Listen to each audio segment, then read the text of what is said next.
Canada's inflation rate slowed to 2.3% in March, 0.3% lower than expected. It was 2.6% in February.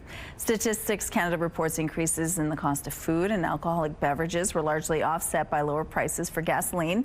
The Bank of Canada is holding its next interest rate at 2.75 today. That is breaking news right now. Joining us now is finance journalist Bryan Borzykowski. Good morning, Bryan. Good morning. So it's holding steady, 2.75. Yeah, it's holding steady. This was the first cut in, or the first announcement in a while that economists were pretty much split as whether he would cut or not. And I could have really gone either way, but they decided, the Bank of Canada just announced now, to stay steady for the first time in many announcements and several announcements, really because of the uncertainty around Donald Trump's trade war. I mean, the economy is slowing down, which you might think then would warrant a cut. Inflation is within that target range of 2%, which you could say then it might warrant a cut. But the Bank of Canada has essentially said that we don't know what is going to happen to the economy, to tariffs. It's so uncertain that we're just going to hang tight now and wait and see what more could happen in the months ahead. Are you surprised by this? I'm not surprised, although I wouldn't be surprised if they cut also.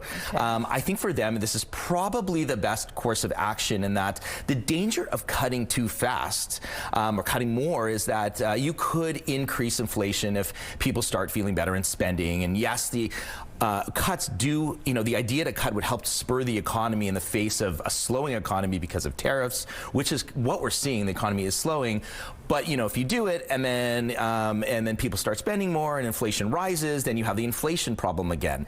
And that's what the Bank of Canada is towing this line here, is how much do we cut, because we don't want inflation to rise. They finally got it under control. So if they cut too much, yeah, does it go back up? And that's what they're sort of thinking here. So if they wait now, they could always cut again, next month or in the next announcement. Doing it now, they've already gone to a place where I think it's safe to just kind of, stay pat.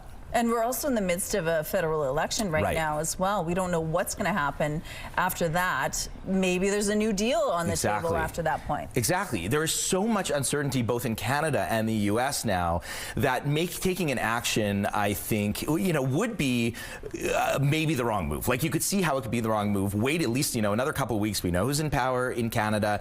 Do they start discussions? How is Donald Trump going to talk about that new leader?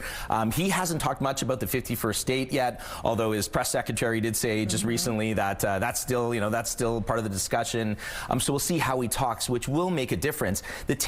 All the tariff stuff that's happened over the last month, Canada has been exempt from some of this stuff. We haven't seen really new tariffs other than some auto tariffs getting put on Canadian goods.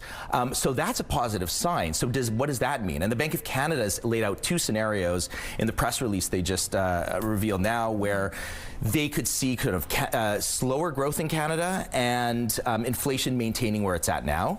Okay. Or they could see a scenario where we go into a recession where growth really kind of craters and inflation rises. And those are the two things they're watching, which I think will influence their next moves. So what's the advice for consumers and for anybody who wants to spend right now?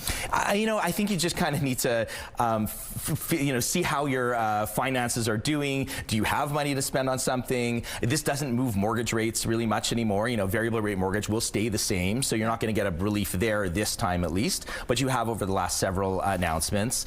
And just basically look at your personal finances. How are you feeling? There's no really good advice. Everyone's feeling very uncertain, but hopefully we'll get some more resolution. Either way, if things are going to get worse, hopefully we know that soon. If they get better, hopefully we know that soon, which will help with planning. When it comes to the stock market, it's been rough. Don't pull out your money because you're not going to know when to get back in. And again, just wait and just be patient with that as well. Yeah, exactly.